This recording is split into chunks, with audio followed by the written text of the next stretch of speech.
ఈ ఏడాది వీరికి ఆదాయం 2, వ్యయం 8, రాజపూజ్యం 3, అవమానం 1. అయినప్పటికీ ఈ సంవత్సరం ఈ వృశ్చిక రాశి వారు విజయాన్ని సాధిస్తారు. పూర్వాషాఢ ఉత్తరాషాఢ పాదం ధనస్సు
ఇదిగో ఇది ధనురాశి.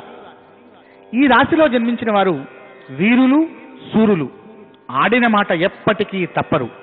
మాట కోసం ప్రాణమైనా ఇస్తారు.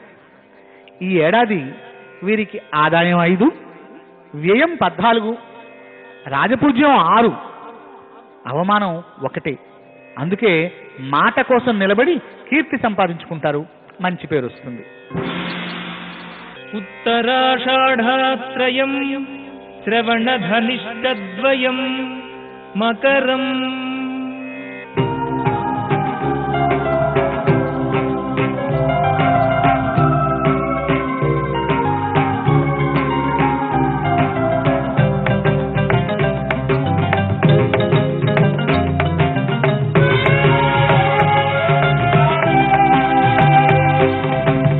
శనియే అధిపతిగా ఘనరూ